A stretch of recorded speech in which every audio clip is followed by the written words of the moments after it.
साथियों, जय सिया राम मैं सब जग जानी, करो प्रणाम जोर जुग बानी। साथियों, मैंने मेरे पिछले वीडियो में बताया था कि जन्म कुंडली के किस भाग में यदि मंगल स्थित है तो वो कुंडली मांगलिक होती है, उसके क्या क्या दोष होते हैं, यह मैंने मेरे पिछले वीडियो में आपको विस्तार से बताया। मैंने बताया था कि यदि जन्म कुंडली में प्रथम स्थान, चतुर्थ स्थान, सप्तम स्थान, अष्टम स्थान और द्वादश स्थान में यदि मंगल स्थित है तो वह कुंडली मांगलिक कुंडली कहलाती है। वह जातक मांगलिक होता है और उसमें परेशानियां मुख्यतया विवाह संबंध के समय में आती हैं। इस मांगलिक दोष को अपने धर्मशास्त्रों में, ज्योतिष शास्त्रों में कुछ दोष, भूम दोष और मंगल दोष के नाम से जाना जाता है। दक्षिण भारतीय विद्वान इस दोष को कलत्र दोष के नाम से भी जानते हैं, यानी दक्षिण भारत में इस दोष को कलत्र दोष पुकारा जाता है।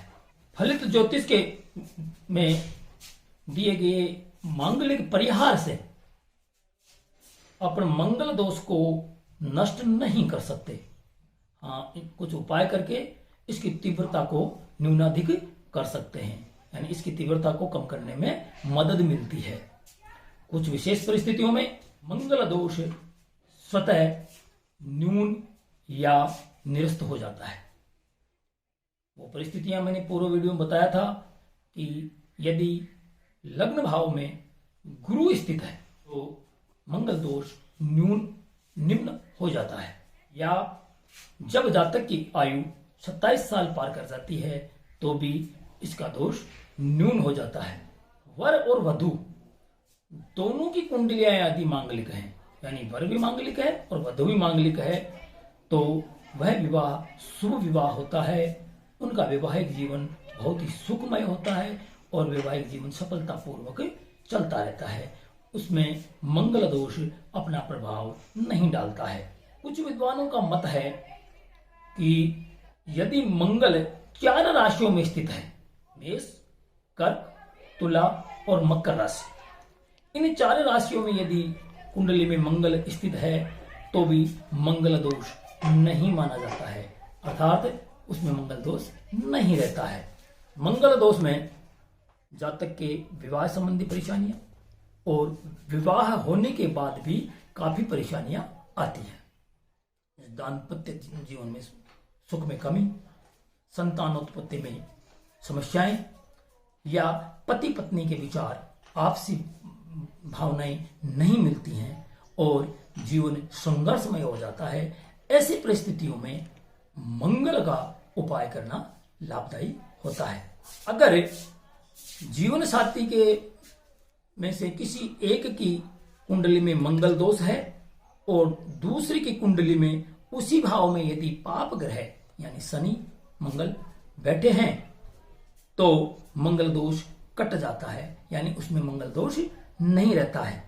इसी प्रकार का फल उस स्थिति में भी मिलता है जब जीवन साथी में से किसी एक की कुंडली में तीसरे, छठे और 11वें भाव में पाप ग्रह अर्थात राहु, मंगल या शनि स्थित रहते हैं तो भी मंगल दोष कट जाता है और मंगल का दोष का प्रभाव न्यून हो जाता है। तो मांगलिक दोष यदि कुंडली में बनता है तो उसका परिहार क्या क्या होता है, इस पे आगे मैं विस्तार से चर्चा कर रहा हूं। अगर कोई लड़की मांगलिक है तो उसके मंगल दोष को दूर करने के लिए उसकी शादी से पहले या तो उसका पीपल विवाह, कुंभ यानी घड़ा विवाह, या शालिग्राम जिसे उसका विवाह कर दिया जाता है तो भी मंगल दोष न्यून होता है, मंगल दोष को दूर करने में मदद मिलती है। विवाह होने के बाद मंगल यंत्र की विधि पूर्वक पूजा करने से और घर में स्थापित करने से भी मंगल दोष को दूर करने में मदद मिलती है। ज्योतिष शास्त्र के अनुसार जातक यदि 27 साल का हो जाता है तो भी मांगलिक दोष स्वतः ही न्यून हो जाता है, यानी उसका दोष कम हो जाता है। मंगल को कभी अपन निरस्त नहीं कर सकते। यदि कुंडली मांगलिक है तो वो आजीवन मांगलिक रहेगी, किंतु उसके दोष को अपन न्यूनाधिक कर सकते हैं। मंगल यंत्र की जो बात मैंने बताई, मंगल यंत्र कभी भी सामान्य परिस्थितियों में अपने को स्थापित नहीं करना चाहिए।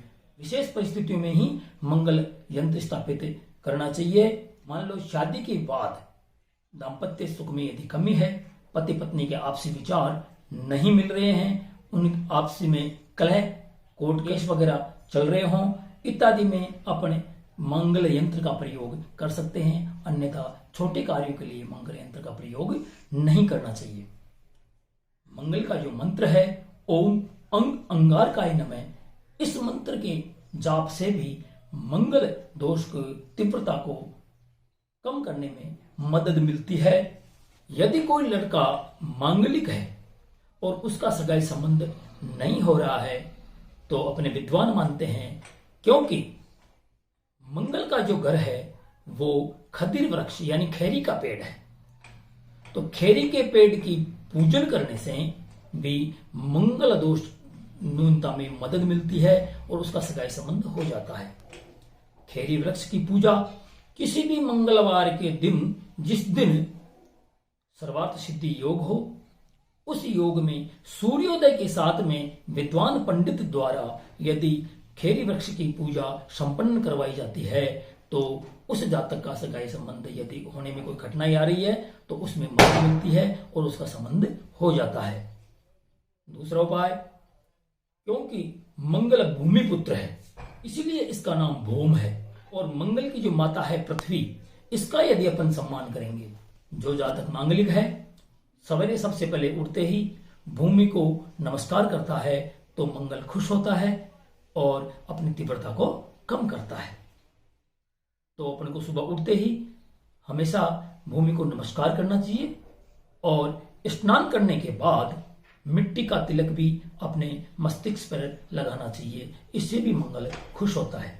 स्वाभाविक है क्योंकि भूमि मंगल की माता है और मंगल की माता का यदि अपन सम्मान करेंगे तो मंगल खुश होगा और अपने दोष की तीव्रता में कमी लाएगा।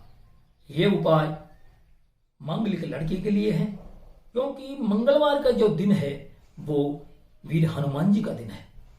मंगलवार का जो अधिष्ठात्री देवता है वो हनुमान जी हैं, तो हनुमान जी की आराधना करने से भी मंगल दोष में न्यूनता आती है। हनुमान जी को मिट्टी के बर्तन में बूंदी का भोग लगाएं तो भी मंगल दोष में न्यूनता आती है। किसी भी मंगलवार के दिन लाल मुंह वाले बंदरों को यदि मीठा खिलाया जाए तो भी मंगल दोष में कमी आती है और जातक का विवाह संबंध आसानी से हो जाता है। विवाह संबंध में आ रही परेशानियों में मदद मिलती है, परेशानियां दूर होती है। दाम्पत्य जीवन की बात करूं, शादी के बाद यदि मांगलिक दोष का प्रभाव अपने को जीवन में दिख रहा है, यानी पति पत्नी के आपसी विचार नहीं मिल रहे हैं, तो उससे भी कुछ परिहार द्वारा, कुछ उपायों के द्वारा इसकी तीव्रता को कम किया जाता है। दाम्पत्य जीवन की बात करूं, यानी शादी के बाद यदि मंगल दोष का प्रभाव दिखाई दे रहा है, यानी पति पत्नी में आपसी मतभेद है, मनमुटाव है, बात तलाक तक पहुंच गई है या कोर्ट में केस चल रहा है, तो उसके उपाय के लिए यदि पत्नी द्वारा मंगलवार के दिन मंगला गौरी की पूजा करके उपवास करने में मंगल ग्रह के प्रभाव से मुक्ति मिलती है। यानी मंगला गौरी का व्रत करें और मंगला गौरी का पूजन करें तो मांगलिक दोष के प्रभाव में कमी आती है। और यदि संभव हो सके तो उज्जैन स्थित मंगलनाथ मंदिर में दोनों पति पत्नी विधि विधान से पूजा अर्चना करें और मंगलनाथ मंदिर के दर्शन करने से भी मंगल दोष के प्रभाव में न्यूनता आती है। तो ये बात मैंने बताई। इसके अलावा एक उपाय और, किसी भी पूर्णिमा की रात्रि को यदि चांदी के पात्र में दुग्ध मिश्रित जल भरकर दोनों पति पत्नी चंद्रमा को अर्घ्य देते हैं तो भी मंगल के प्रभाव को कम किया जा सकता है। ये साथियों, ये उपाय मैंने आपको बताए, इनको करने से अपन अपने दाम्पत्य जीवन को सफल व सुखी बना सकते हैं। आगे वाले वीडियो में मैं बताऊंगा कि मंगल यदि जन्म कुंडली के प्रथम भाव में बैठा हो तो उसका क्या फल होता है और क्या निवारण है। साथियों, जय सिया राम।